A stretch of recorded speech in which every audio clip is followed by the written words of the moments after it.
પણ હાલમાં એક એવા ગામનું ઉદાહરણ મળ્યું કે જેના અકસ્માતને બાદ કરતાં કોઈ પણ વ્યક્તિ 100 વર્ષ પહેલાં મળતી. સોવિયેત રૂસથી પ્રકાશિત થતી માસિક પત્રિકા સ્પુતનિક માર્ચ 82ના અંકમાં એવા એક ગામનો ઉલ્લેખ છે જેમાં શતાયુ પૂરા કરનાર બહુમતી છે. રૂસની દક્ષિણ પશ્ચિમે અઝરબાઈજાનના પ્રાંતના બૃહદ કોકેસસ પહાડોની વચ્ચે તેનતેર નદીના ખીણ પ્રદેશમાં કાસિમ્બીના કેન્દ્ર નામનું ગામ છે. આખી દુનિયામાં એક જ એવું ગામ છે જેની વસ્તીના અડધા ઉપરાંતના માણસોનું મૃત્યુ 100 વર્ષ પૂરા કર્યા પછી જ થાય છે. સમુદ્રની સપાટીથી 3000 મીટરની ઊંચાઈ પર વસેલા આ ગામની ચારે બાજુ ગગનચુંબી પર્વતોના શિખરો છે. તેના ઉપર વર્ષમાં 8 માસની બરફની ચાદર પથરાયેલ રહે છે. પ્રકૃતિના અનુપમ શણગાર જેવા આ ગામને જોયા વિના ચાલે નહીં. કહેવાય છે કે પહેલાં આ ગામ સુમસામ હતું. ભીષણ ઠંડી અને અવરજવરની મુશ્કેલીઓને કારણે લોકો ત્યાં રહેવા તૈયાર થતા નહીં. ગામનું નામ કાસિમ નામની એક વ્યક્તિને લીધે પડ્યું. પ્રકૃતિના આ ઉન્મુક્ત નયનાભિરામ પ્રદેશમાં રહેવાનું પ્રથમ દુસ્સાહસ એ વ્યક્તિએ કર્યાનું કહેવાય છે. ધીરે ધીરે કુટુંબની સંખ્યા વધતી ગઈ અને પૂરું ગામ પણ વસ્યું. કાસિમનું મૃત્યુ 130 વર્ષ પૂરા થયું. ગામમાં હવે લગભગ 200 પરિવારો છે. આ ગામમાં અત્યારે ડઝનબંધ વ્યક્તિઓ 100 ઉપર વર્ષની છે. 148 વર્ષની ગુલી મેડમ મેરી નામની વૃદ્ધા પોતાને યુવતી કહે છે અને નવજવાનોની માફક ઘોડેસવારી કરતી જોવામાં આવે છે. જોવા આવનારા તેમની ઉંમર 50 વર્ષ જેટલી આંકે છે. રુસ્તમ કિસીની ઉંમર 120 વર્ષ છે. આ ઉંમરે પણ તે વનરક્ષકનું કાર્ય કુશળતાપૂર્વક કરતો દેખાય છે. રુસ્તમ કિસીના સાથે તેનો 135 વર્ષનો મિત્ર લાકડાનો વ્યવસાય કરે છે. કેટલીક વખત વન વિભાગ તરફથી તેને પગાર સાથેની રજા દેવામાં કહેવામાં આવ્યું. તેને કામ વગરનો તો હું જીવતો જ નહીં રહી શકું એમ કહીને તેણે ઇનકાર કર્યો.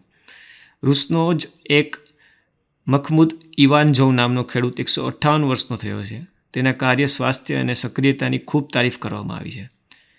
સોવિયેત સરકારે તેને honour of the red banner of લેબરથી 1957માં વિભૂષિત કર્યો હતો. રૂસની ઓસ્ટ્રોતિયા નિવાસી એક મહિલા તેપોજીએ દીર્ઘાયુનો એક વિશેષ રેકોર્ડ સ્થાપિત કર્યો. સન 58માં 180 વર્ષની લાંબી ઉંમર ભોગવી તેનો દેહાંત થયો. તેમનું કહેવું છે કે માત્ર મનને સંતુલિત અને શાંત રાખીને જીવન વ્યતીત કરવાથી શરીરરૂપી યંત્ર લાંબા વખત સુધી કામ કરતું રહે છે. આ ચીર યુવાનોએ દીર્ઘજીવનનું રહસ્ય જાણવા દુનિયાના કઈ દેશોના વિશેષજ્ઞ ત્યાં જઈ ચૂક્યા છે. દરેકે એક ઈશ્વરે સ્વીકાર્યું છે કે ગામના લોકોની નિરોગતા, સ્વસ્થતા અને દીર્ઘજીવનનું એકમાત્ર રહસ્ય તેમની નૈસર્ગિક જીવનચર્યા છે. આજની કહેવાતી સભ્યતાની કૃત્રિમ જીવનચર્યાના પ્રભાવ હજુ તેનો અછૂત છે. પ્રસન્નતા, પ્રફુલ્લતા ચહેરામાંથી ટપકે છે. ક્રોધ અને આવેશને રોગની શ્રેણીમાં ગણવામાં આવે છે. આહારમાં દૂધ, શાકભાજીએ પ્રાધાન્ય આપવામાં આવે છે. પરિશ્રમ તેમનું આભૂષણ છે.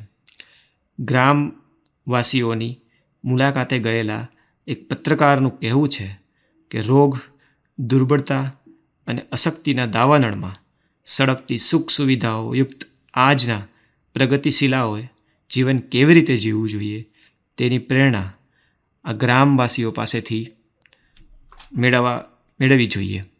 તો આપણે જોયું કે ખાલી કસરત અને સારું ભોજન જ દીર્ઘાયુ નથી મળતો.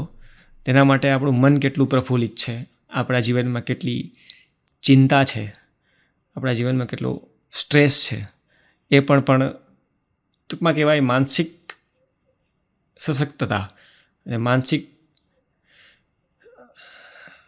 પ્રોબ્લેમ હોય ત્યાં સુધી માણસ એટલું બધું લાંબુ જીવતો નથી. અને આજકાલ આપણે એ પણ જોઈએ છે કે કેટલાય જીમ કરવાવાળા લોકો, આપણને એમ લાગે કે આટલી બધી જોરદાર કસરત કરે છે તો બહુ સ્વસ્થ હશે, પણ એવું નથી હોતું. અને ગમે ત્યારે એટેક આવી જાય છે જીમના લોકોને પણ. તો શારીરિક ક્ષમતા અને શારીરિક આરોગ્ય કરતાં માણસે એ પણ વિચારવું જોઈએ કે તેનું માનસિક આરોગ્ય કેટલું મજબૂત છે. અને આજના જમાનામાં તો ખાસ માણસ રેટ રેસ કે એકબીજાથી આગળ કેમ વધુ, આણે આટલા કર્યું છે તો આણે આટલું કર્યું છે, એ વિતાવવામાં જ એનો સમય જતો રહે છે. તો માણસે શારીરિક સ્વાસ્થ્ય કરતાં માનસિક સ્વાસ્થ્ય પ્રત્યે વધારે મહેનત કરવી જોઈએ, ખુશ રહેવું જોઈએ. લાઈમાં આગળ વધવાથી કંઈ મતલબ નથી. અને અત્યારે તો મેડિકલ રીતે પણ એ સાબિત થઈ ચૂક્યો છે કે સ્ટ્રેસ એ માણસના નાની ઉંમરનો અકાળે મૃત્યુનો અને ઘણા બધા રોગોનું કારણ, ઇવન એવા કે કેન્સર જેવા રોગોનું કારણ પણ સ્ટ્રેસ છે. તો માણસે એકદમ માનસિક રીતે સ્વસ્થ રહેવું એ લાંબા જીવન જીવવા માટેનો એ ખૂબ જ મહત્ત્વનો પાયો છે એવું કહી શકાય છે. તો આગળ આપણે બીજી થોડી વાતો કરશું આના વિશે.